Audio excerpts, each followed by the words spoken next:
नमस्कार दोस्तों, मैं रोहित पुरवार आप सबके बीच फिर से एनआई एक्ट के साथ आया हूं। और आज जैसे कि कल मैंने आपको बताया था, एनआई एक्ट का एक आउटग्राफ दे दिया था। बाहर बाहर मैंने आप सभी को समझा दिया था कि एनआई एक्ट में कितने चैप्टर्स हैं, कितने सेक्शंस हैं, कब एसेंट मिली राष्ट्रपति के द्वारा और कब वो लागू हुआ, इत्यादि बातों को जो है मैंने बताया था और शायद आप सभी को याद भी होगा। तो हम अब आगे के क्रम में बढ़ते हैं। आज हम धारा 1 से स्टार्ट करेंगे, जिसमें हमारा बताया जाएगा कि धारा मतलब कि हमारा संक्षिप्त नाम। ठीक है, तो चैप्टर हमारा फर्स्ट रहेगा। चैप्टर फर्स्ट रहेगा हमारा, जिसमें बताया गया प्रारंभिक, और सेक्शन 1 से लेकर 3 तक मैंने आपको बताया था। धारा 1 बताती है संक्षिप्त नाम की बात करता है।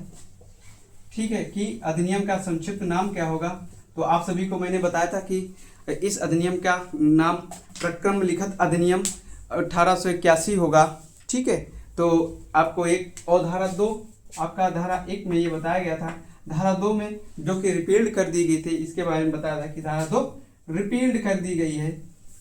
ठीक है, अब धारा 3 आती है। धारा 3 के बारे में हमने बताया था। धारा 3 की बात करता है निर्वचन खंड। ठीक, निर्वचन खंड में आपको पता होना चाहिए कि सिर्फ एक और एक धारा परिभाषित है, जिसको क्या कहते हैं, बैंकर। यहाँ पर इस शब्द को लेकर निर्वचन किया गया है, मतलब कि हमारा परिभाषा खंड है, इसको हम निर्वचन कहते हैं या परिभाषा खंड भी कहते हैं। बैंकर को परिभाषित किया गया है। लेकिन आपको दोस्तों हम बता दें कि बैंकर को आप जब पुस्तक पढ़ेंगे तो वहां पर 2 शब्द मिलेंगे, एक बैंकार मिलेगा और एक बैंककार मिलेगा। बैंककार ऐसे मिलेगा। तो दोस्तों यहाँ पे भ्रमित नहीं होना है, इन दोनों का एक ही अर्थ है, समान अर्थ है। ठीक है, तो हम पढ़ेंगे बैंकर क्या होता है। जैसा कि हमारे अधिनियम में लिखा हुआ है बैंकर के अंतर्गत कि बैंक के अंतर्गत बैंकर के तौर पर कार्य करने वाला कोई भी व्यक्ति है और या डाकघर का बचत बैंक खाता आता है। तो इसके अंतर्गत हम आपको बताते हैं क्या बताता है। इसके अंतर्गत कौन कौन आता है, या तो कोई व्यक्ति आता है, या तो कोई डाकघर आता है। ठीक, 2 व्यक्ति ऐसे, या कोई व्यक्ति हो या कोई डाकघर हो जो बैंकर के अंतर्गत आता है। ठीक है, आपको एक और चीज बता दें, बैंकर का अर्थ एक यहां पर लिया जाता है महाजन से। महाजन आप जानते होंगे, साहूकार जो पैसों का लेन देन करते हैं। ठीक है, तो वहां पर भी आप महाजन से भी जो है महाजन से भी भावार्थ लगा सकते हैं, क्योंकि यह अपने बीच ग्राहक और महाजन के बीच पैसों का आदान प्रदान किया जाता है। तो बैंकर बैंकर का मतलब क्या है, तो बैंकर किसे कहा जाएगा, इसके बारे में भी आगे हम बताएंगे। इससे पहले हम बता दें कि क्या कहाँ पे परिभाषित किया गया है बैंकर को, अभी तक कहाँ पर परिभाषित किया गया है। तो बैंकर के उपबंध अन्य अधिनियमों में भी देखेंगे और न्यूगेसिबल एक्ट में भी देखेंगे। पहले हम देखते हैं जो ब्रिटेन में जो अधिनियम है, ब्रिटिश विनिमय पत्र अधिनियम 1882। एक अधिनियम है ब्रिटिश विनिमय पत्र अधिनियम 1882। इसकी धारा हम 3 पढ़ेंगे। इसमें जो है परिभाषित किया गया है कि बैंकर के अंतर्गत कौन आएगा। तो ये अधिनियम कहता है इसके अंतर्गत कोई व्यक्तियों का समूह चाहे वह कैसा भी हो, व्यक्तियों का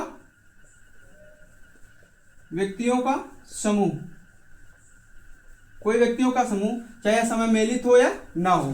ठीक है, व्यक्तियों का समूह अथवा ऐसा जो बैंकिंग का व्यवसाय करता हो। कैसा एक समूह, व्यक्तियों का समूह जो क्या करता हो, बैंकिंग का व्यवसाय करता हो।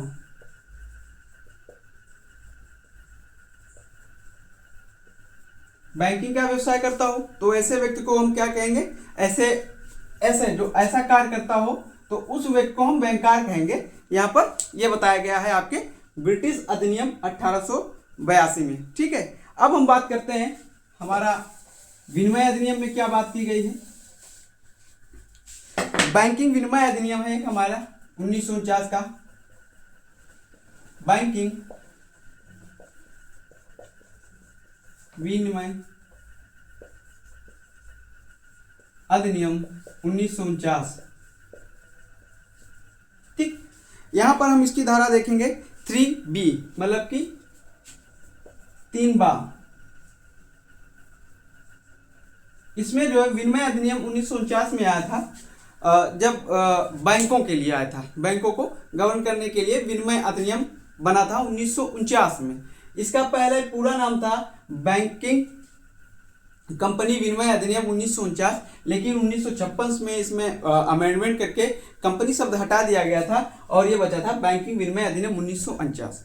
ठीक है, तो इसमें जो है ये किस लिए आया, ये बैंकों को गवर्न करने के लिए, उस पर नियंत्रण करने के लिए आया। ठीक है, 1920 के मतलब आरबीआई एक्ट 1935 में जब बना, तो उससे पहले इंपीरियल बैंक था 1920 में बना, तो उसके बाद आरबीआई, और फिर आरबीआई के ऊपर नियंत्रण, उसको संरक्षण करने के लिए, एक हिसाब से कंट्रोल करने के लिए बैंकिंग अधिनियम 1949 आया। तो उसमें बैंकिंग की क्या व्यवस्था, क्या डिफिनीशन दी गई, ये धारा 3 में बताया गया, 3B में बताया गया कि बैंकिंग से तात्पर्य ऋण देने अथवा नियोजन के लिए, एक तो होती बात ऋण देने या तो नियोजन के लिए। ठीक है, ऋण देने अथवा विनियोजन के लिए जनता को धन जमा करना। किसका धन? धन जमा करना किसका? जनता का धन जमा करना। कब? किस लिए? कि जब मांग करने पर उसे लौटाया जा सके। यह धन जो है जनता के, जिसने जमा किया है, इसके मांग करने पर लौटाया जा सके। जैसे कि साहूकार की बात करते हैं, गांव में क्या होता है कि हाँ, जो किसान लोग होते हैं या जो ग्रामीण लोग होते हैं, अपना पैसा महाजन के यहाँ जमा कर देते हैं और उनसे उधार भी लेते हैं, तो वो एक बैंकार की प्रक्रिया करते हैं। इसलिए यहाँ पर इसके अनुसार वो महाजन भी एक बैंकार की प्रक्रिया के अंतर्गत आते हैं, तो उसको भी हम महाजन कह सकते हैं। वैसे ऋण देने के लिए या विनियोजन के लिए क्या? जमा करने के लिए। ठीक है, धन जमा करता है किसका? जनता का। किस लिए?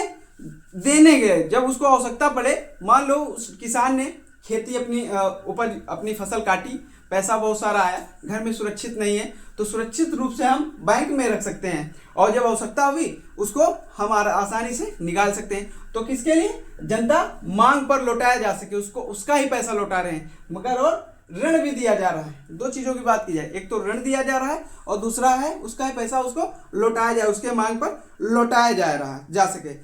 किसके माध्यम से? चेक, ड्राफ्ट या अन्य प्रकार के। किसके माध्यम से? चेक के माध्यम से या ड्राफ्ट। ठीक है, या विड्रॉल जो होता है आपका नगद निकासी, चेक के माध्यम से वापस किया जाए, कैसे भी। तो इसके माध्यम से अगर किसी को पैसा दिया जा रहा है या जमा किया जा रहा है, तो ये क्या होगी? एक बैंकार की प्रक्रिया के अंतर्गत आ गई, एक बैंकिंग प्रक्रिया होगी, तो इसको हम क्या कहेंगे? बैंकार। ठीक है, तो ये व्यवस्था हमारी क्या होगी? बैंकार। अब एक हम विद्वान की बात करेंगे आगे, जो हमारे एक बैंकिंग के विद्वान हैं, जिनका नाम है जॉन पेजेट। विद्वान है, दोस्तों लिखते रहिएगा, नोट्स बनाते रहिएगा। विद्वान है जॉन पेजेट। इन्होंने एक परिभाषा दी है, हम बोल दे रहे हैं, आप पढ़ लिख लीजिएगा। कोई भी व्यक्ति, ठीक है, कोई भी व्यक्ति अथवा संस्था तब तक बैंकार कहने लायक नहीं है जब तक वह कुछ कार्य बताए हैं कि जब तक वह निम्न कार्य न करती हो। कोई व्यक्ति, दोस्तों लाइट चली गई है, तो अभी थोड़ा अंधेरा हो गया है, 5 मिनट आप वेट करें। अभी थोड़ा क्षमा चाहता हूं दोस्तों, थोड़ा लाइट चली गई थी जिसके कारण इन्वर्टर ऑन नहीं था, ऑफ हो गया, तो ऑन करने में 2-4 मिनट लग गए। तो फिर से हम अपने टॉपिक पे आते हैं कि हम पेजेट की परिभाषा बता रहे थे। जॉन पेजेट थे, उन्होंने बैंकर के बारे में क्या बताया, क्या ऐसे नियम होंगे। तो उन्होंने बताया कि एक तो अस्थायी जमा होना चाहिए, अस्थायी जमा की बात करते हैं। ठीक है, दूसरा बताते हैं कि चालू जमा प्राप्त करना चाहिए। ठीक है, एक चालू जमा होना चाहिए, एक अस्थाई जमा होना चाहिए, एक चालू जमा की बात करते हैं। ठीक है, चालू जमा की बात करते हैं। और तीसरा बताते हैं, 4 बातें बताएंगे। चेक लिखना होना चाहिए, चेक लिखने की कैपेसिटी होना चाहिए, मतलब चेक लिखना होना चाहिए। और चौथा है कि ग्राहकों से प्राप्त चेकों की राशि का भुगतान संग्रह, मतलब जो चेक का भुगतान, चेकों का भुगतान।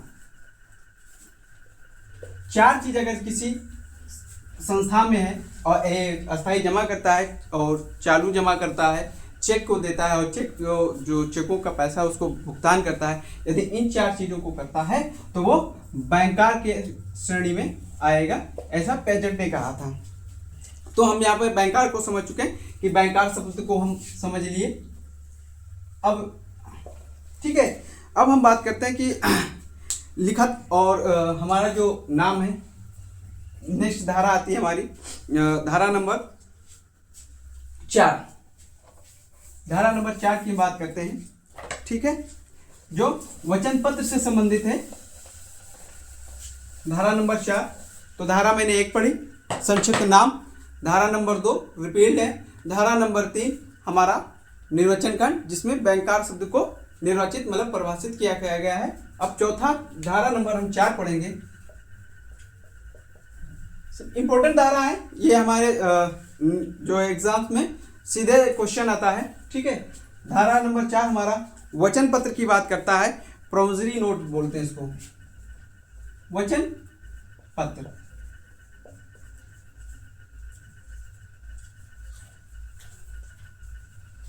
ठीक है,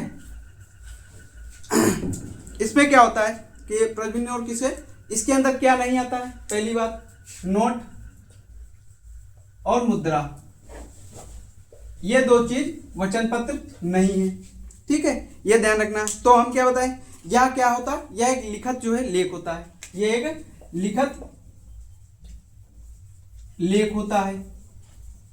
ठीक है, दूसरा होता है कि यह इस जो लिखने वाला होता है उसके हस्ताक्षर होते हैं, उसके हस्ताक्षर होते हैं, लेकिन कब क्या होता है, शर्त रहित। अगर कोई शर्त है तो वो वचन पत्र नहीं होगा, वो वचन पत्र के अंतर्गत नहीं आएगा। और क्या होगा कि एक हस्ताक्षर होगा, वो भी शर्त रहित, और उसमें कोई वचन दिया रहेगा, पैसा देने का या लेने का वचन दिया रहेगा, किसी वचन देता है और उसमें उल्लिखित व्यक्ति को होगा, किसे होगा, चौथा आएगा, और किसी व्यक्ति को होगा, उसमें वचन होगा और किसी व्यक्ति को उल्लिखित होगा।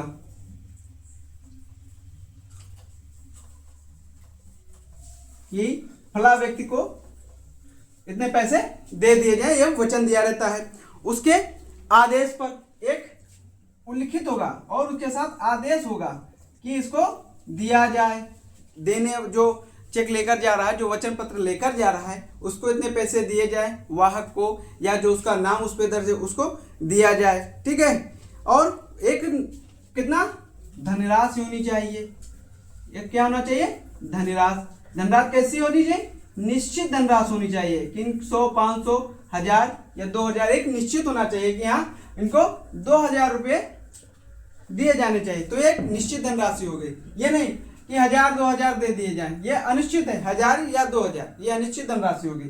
तो एक जो वचन पत्र होता है वो क्या होना चाहिए, वो एक लिखत होता है, उसमें हस्ताक्षर होते हैं। हस्ताक्षर किसके होते हैं, जो वचन पत्र लिखता है, वह हस्ताक्षर शर्त रहित होना चाहिए, मतलब वचन पत्र में किसी प्रकार की शर्त नहीं होना चाहिए। फिर उसमें वचन दिया गया होना चाहिए, वचन उस व्यक्ति को उल्लेखित होना चाहिए, और उस वचन पत्र में एक आदेश होना चाहिए, और आदेश में एक धनराशि होनी चाहिए जो निश्चित धनराशि होती है। तो ये हमारा वचन पत्र हो गया।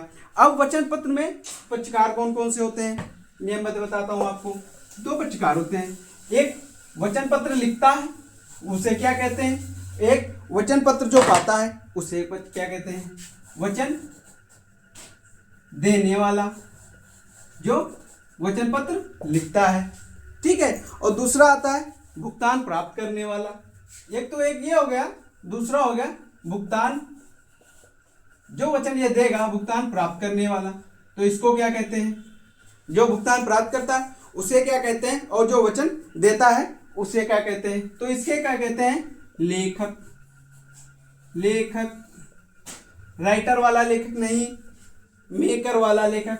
इंग्लिश में इसको मेकर कहते हैं। ठीक है। पाने वाला, इसको प्राप्त करने वाले को पाने वाला या पेयी बोला जाता है। ठीक है, पेयी। ये दो बातें होती हैं, दो पक्षकार होते हैं, एक लिखने वाला, दूसरा प्राप्त करने वाला।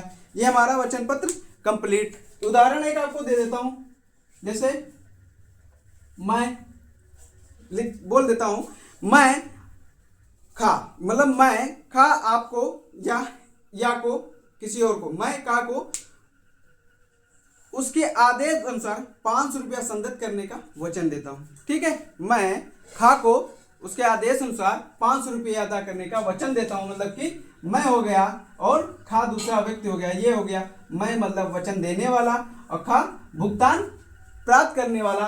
500 रुपया आपका हो गया निश्चित धनराशि। ठीक है, निश्चित धन राशि। ठीक, और ये हमारा जो वचन देता है, ये वचन हो गया हमारा उसमें कि वचन देता हूं। ठीक है, तो ये आप हमारी समझ से कि आप धारा 4 समझ गए होंगे, वचन पत्र। अब मैं धारा 5 की बात करता हूं, जो विनिमय पत्र की बात करता है। धारा 5 विनिमय पत्र। धारा 5 विनिमय पत्र, बिल ऑफ एक्सचेंज। जैसे ही सबसे ही पता चलता है,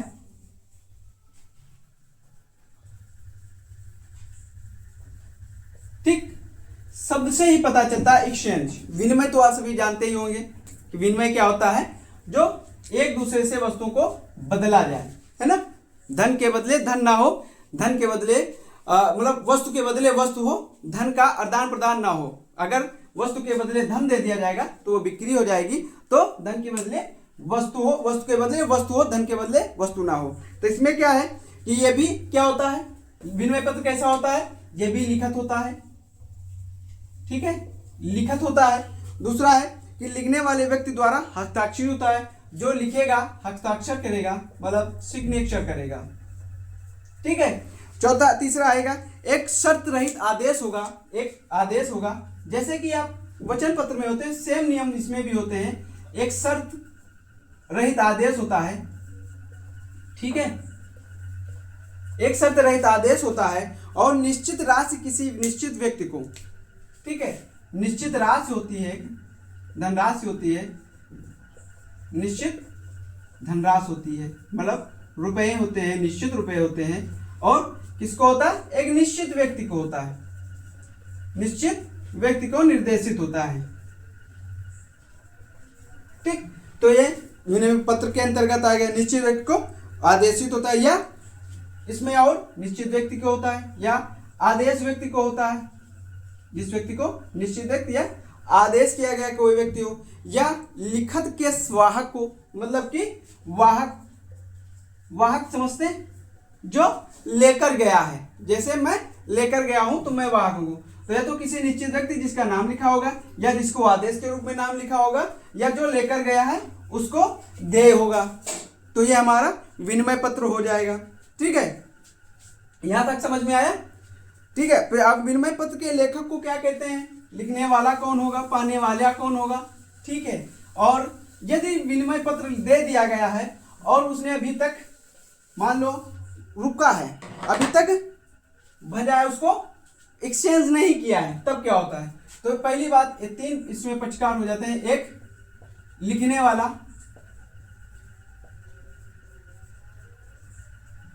एक होगा भुगतान प्राप्त करने वाला,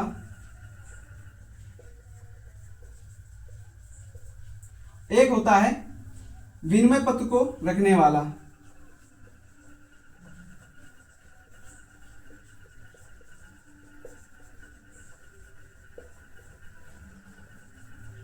ठीक, 3 लोग होते हैं। एक तो लिखने वाला होता है, दूसरा होता है आपका भुगतान करने वाला, और तीसरा होता है भुगतान प्राप्त करने वाला। ठीक, भुगतान प्राप्त करने वाला और होता है भुगतान करने वाला, सॉरी,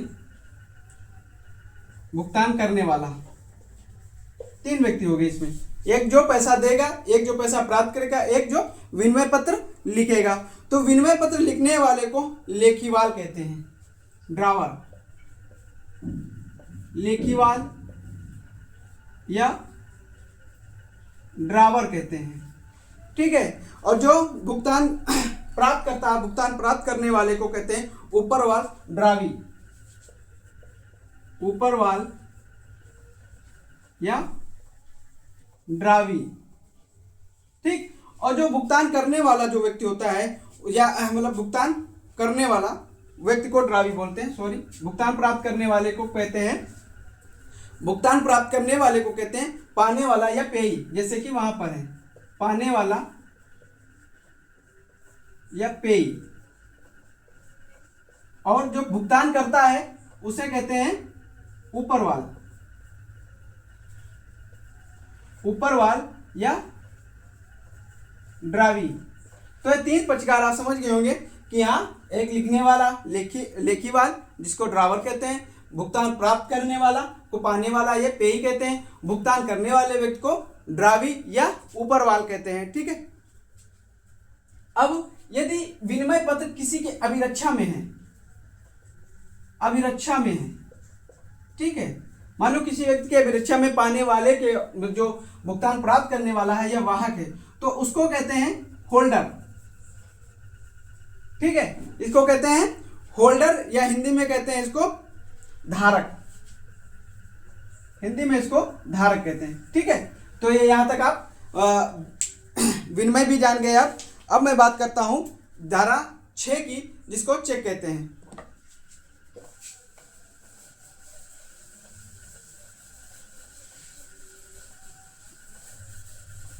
धारा 6 जिसको चेक कहते हैं, ठीक है।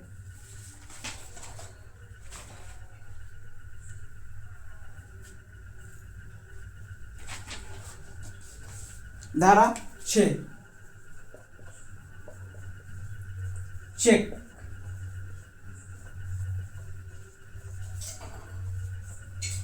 चेक कहते हैं जिसे, या चेक्स भी होता है चेक, ठीक है।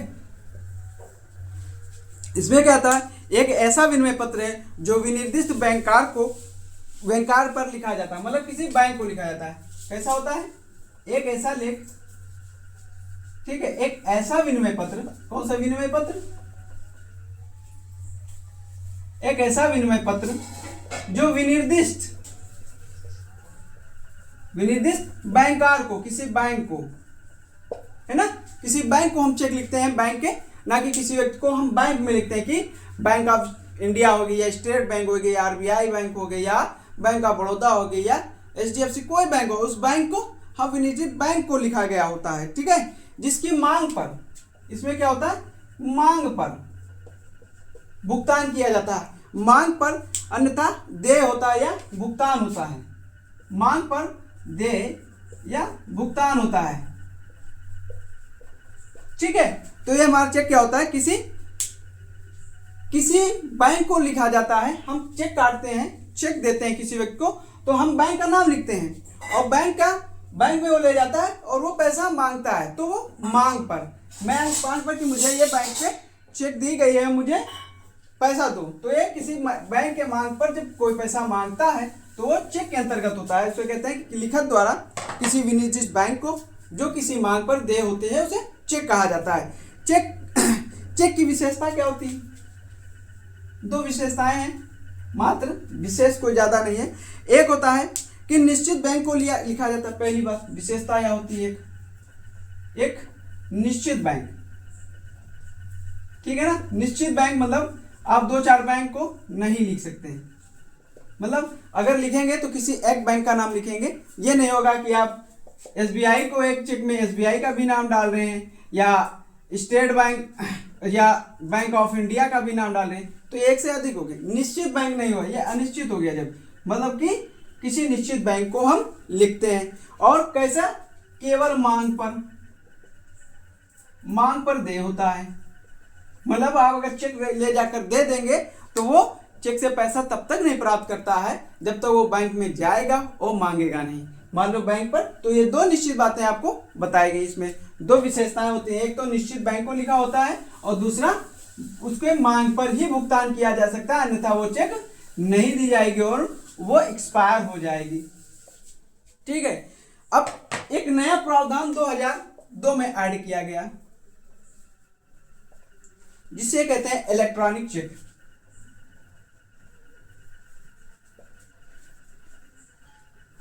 इलेक्ट्रॉनिक चेक ऐसी चेक जो सेम कागज के रूप में ही किसी दर्पण के समान किसी यंत्र में संजोई गई हो और उस पे इलेक्ट्रॉनिक हस्ताक्षर के द्वारा, है ना, इलेक्ट्रॉनिक सिग्नेचर या हस्ताक्षर के द्वारा वो जारी की गई हो किसी इलेक्ट्रॉनिक के माध्यम से, तो उसे इलेक्ट्रॉनिक चेक कहते हैं। इसमें दो बातें आप लिख सकते हो, एक क्या होता है, एक होता है कि इलेक्ट्रॉनिक प्रतिरूप का विकृत चेक होता है, एक तो इलेक्ट्रॉनिक प्रतिरूप होता है, इलेक्ट्रॉनिक प्रतिरूप होता है, किसका प्रतिरूप होता है, कागज का, कागज जैसा ही होता है ना, एक इलेक्ट्रॉनिक रूप होता है कि वो कागज जैसा होता है मगर इलेक्ट्रॉनिक होता है, और इलेक्ट्रॉनिक प्रारूप में भी होता है। प्रारूप कैसा होता है उसका, एक तो इलेक्ट्रॉनिक प्रतिरूप होता है और प्रारूप भी इलेक्ट्रॉनिक होता है, उसका कागज नहीं होता है, इलेक्ट्रॉनिक प्रारूप भी होता है, मतलब उसकी कैसा होता है, प्रारूप इलेक्ट्रॉनिक होता है। तो ये इलेक्ट्रॉनिक चेक के माध्यम से उसको 2002 में संशोधन के द्वारा ये जोड़ा गया इलेक्ट्रॉनिक को। ठीक है, ये हमारा चेक हो गया। अब हम पढ़ते हैं चेक के प्रकार। चेक के प्रकार पढ़ते हैं। मुख्यतः चेक जो है 4 प्रकार के होते हैं, वाहक या आदेशित चेक,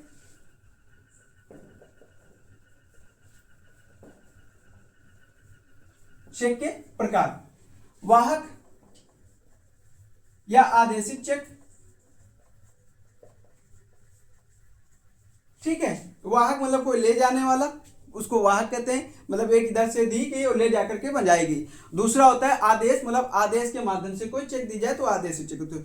खुला या रेखांकित चेक दूसरी होती है, सभी लोग इसको जानते हो, खुला या एवं रेखांकित चेक।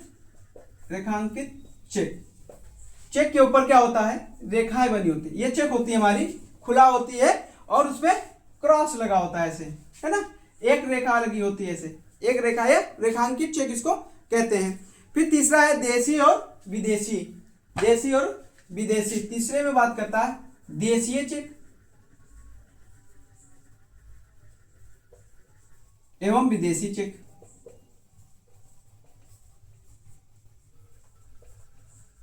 ठीक, देशी चेक विदेशी चेक मतलब ऐसी चेक है जो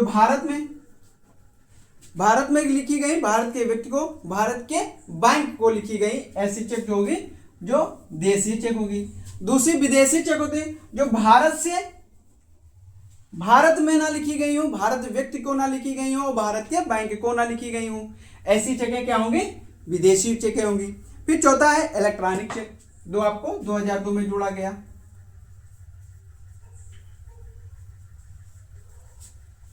इलेक्ट्रॉनिक चेक। ठीक, तो इस प्रकार से हम 4 प्रकार के आप चेक देखते हैं। तो यहां तक हमने धारा क्या पढ़ा, धारा 1 से स्टार्ट किया, अधिनियम, पारक्रम लिखित अधिनियम 1881 की धाराएं मैंने कौन कौन सी पढ़ी, धारा 1 पढ़ी, फटाफट रिवीजन हो जाए 1 मिनट में। धारा 1 में हमने संक्षिप्त नाम पढ़ा, ठीक है। धारा 2 रिपील्ड है, ठीक है। धारा 3 बैंकर की परिभाषा है, ठीक है, बैंकर की परिभाषा जिसका निर्वचन खंड के रूप से है, ठीक। धारा 4 वचन पत्र की बात करता है, धारा 4 जो है वचन पत्र की बात करता है। धारा 5 विनिमय पत्र की बात करता है। धारा 6 आपका चेक की बात करता है, ठीक। ये चैप्टर आपका फर्स्ट है जो 4 से लेकर के 25 तक है, ठीक है। चैप्टर सेकंड है, फर्स्ट नहीं है, चैप्टर सेकंड है 4 से लेकर 25 तक में हमने है, और चैप्टर फर्स्ट आपका है 1 से लेकर 3 तक। तो हमने 2 चैप्टर एक चैप्टर कवर कर लिया, दूसरे चैप्टर की 3 धाराएं कवर कर ली। आपको पता होगा कि ये अधिनियम का सबसे बड़ा चैप्टर है, सबसे छोटा आपका चैप्टर 12 था जिसमें धारा 117 थी, केवल एक। ठीक है, तो अब हमने 6 तक पढ़ लिया, 7 से सेक्शन 7 से हम कल पढ़ेंगे। ठीक है, तो यहां तक के समझ में आ गया। अगर कोई क्वेरी कोई प्रश्न है तो हमारे साईं लॉ ग्रुप नाम का टेलीग्राम पर चैनल है, उस चैनल को ज्वाइन करिएगा, उस पर कमेंट में अपने प्रश्न अपने जो भी डाउट्स होंगे वो बोलिएगा। और अगर आप हमारे चैनल पर नए हैं तो विनीत वर्मा नाम से सर्च करके हमारे चैनल को सब्सक्राइब जरूर करिएगा, लाइक और कमेंट जरूर करिएगा। बहुत बहुत धन्यवाद, थैंक यू सो मच।